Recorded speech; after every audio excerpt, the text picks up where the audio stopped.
البدع والأهواء، أهل البدع العقائدية وأهل البدع السياسية. أنا أقول بيننا وبينكم السلف، بيننا وبينكم الكتب، كان فيقول البدع بيننا وبينكم. Bismillahirrahmanirrahim. Qala Syekh Ibnu Utsaimin rahimahullah. Al-Qur'anul Karim fi alfadhihi wa fi ma'anihi wa fi asarihi. Al-Qur'anul Karim di dalam lafaz-lafaznya, yaitu Al-Qur'an itu mulia memang, di dalam lafaz-lafaznya, di dalam makna-maknanya, di dalam pengaruh dan jejaknya. Kalau asar kita artikan pengaruh, jejak dan kesan. Wa fi kulli syai', dan di segalanya, semuanya itu betul-betul sangat mulia. Wa huwa Qur'anun Karim. Al-Qur'an adalah bacaan yang mulia. Kama wasafahu Allahu azza wajal, sebagaimana disifatkan oleh Allah azza wajal. Min karamihi annahu yulayyinul qalba idza tabal insanu tilawatahu lana qalbuh. Termasuk dari kemuliaan Al-Qur'an adalah dia mampu untuk melunakkan hati.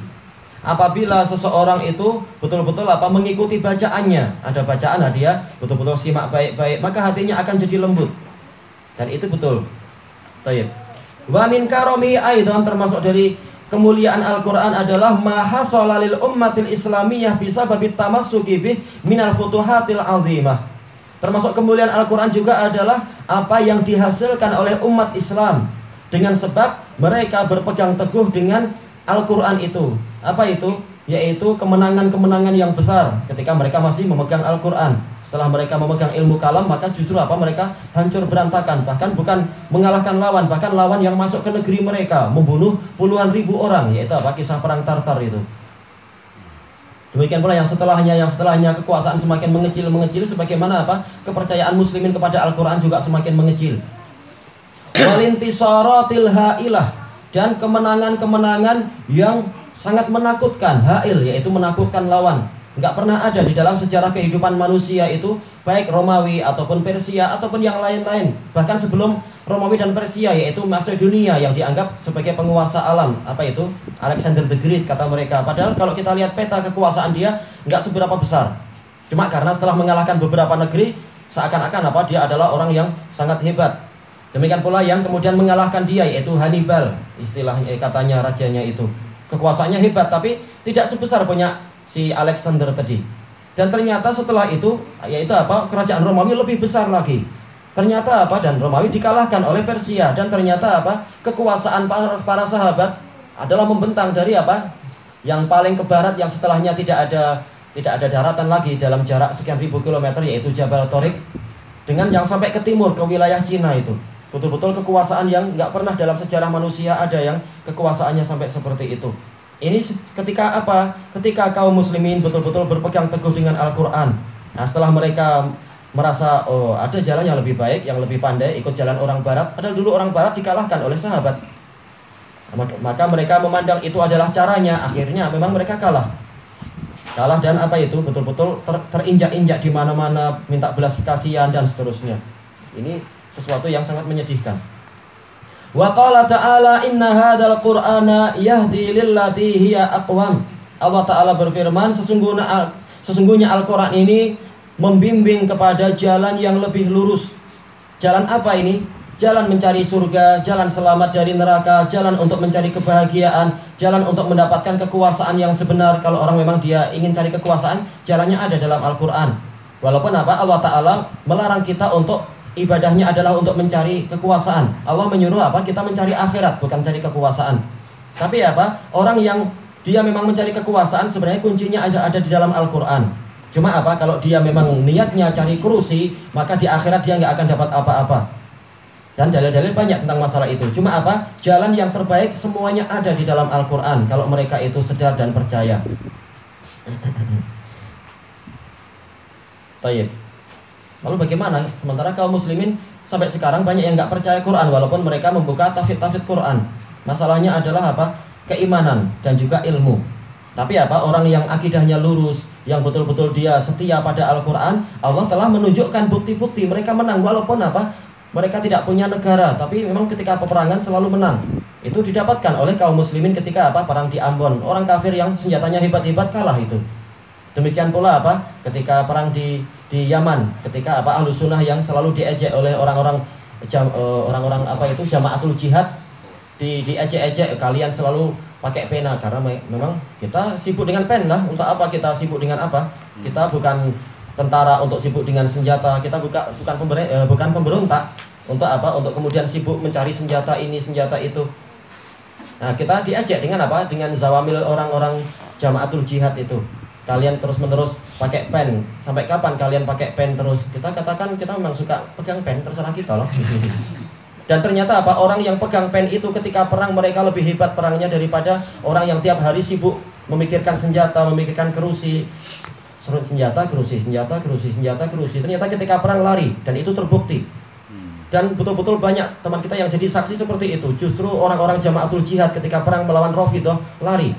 Nah, Rafidhah ketika perang melawan para pelajar, Rafidhahnya yang lari. Ini ajaib.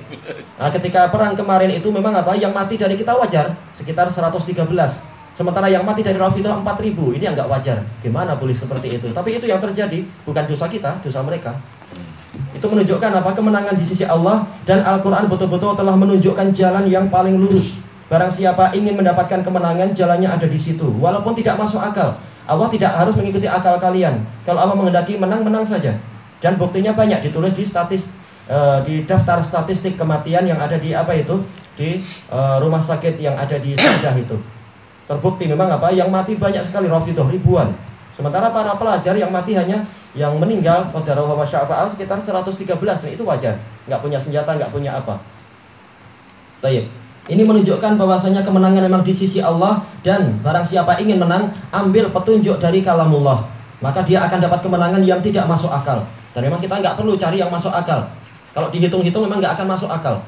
Sampai-sampai orang-orang apa itu namanya, Husi yang di Son'a bilang kepada teman kita yang orang Yaman juga, dikira dia nggak belajar, dia sudah belajar Ahlus Sunnah tapi dikira belum belajar. Saya heran sama kalian itu, kalian sudah ditembaki mati, hidup lagi kalian itu. Memang terbukti seperti itu. Bukan berarti betul-betul kita masih hidup, kita mati lalu hidup lagi, tapi apa? Allah Ta'ala menolong seperti itu. Betul-betul kata mereka, aku lihat langsung, aku yang menembaki dia sudah mati itu. Tahu-tahu kita dekati, tangannya gerak lagi membunuh 5 orang dari kita. Akhirnya kita habisi, tembak-tembak terus, akhirnya nggak gerak memang dia. Tapi setelah apa? Membunuh banyak orang. Dan kes-kes itu banyak sekali. Tentara pun pada bilang gitu. Intinya adalah Allah Ta'ala akan menolong hamba yang menolong agamanya dengan menurunkan malaikat dan lain-lain. Baik, banyak kisah-kisah lucu di balik itu, dan itu kisah nyata. Baik, kemudian beliau mengatakan yakni lil khaslatil lati hiya aqwam, yaitu membimbing kepada karakter yang paling lurus. Walam yakul al qayyimah allati hiya qayyimah, bal qal al lillati hiya aqwam. Pakai apa itu? Pakai apa itu? Sighat tafdil. Paling yang paling lurus, bukan hanya jalan yang lurus tapi paling lurus. Idzan fa kullu khuluqin fadilin fal Qur'anu yahdi li a'lah. Jika demikian, maka seluruh akhlak yang mulia, Al-Quran itu membimbing kepada yang paling tingginya.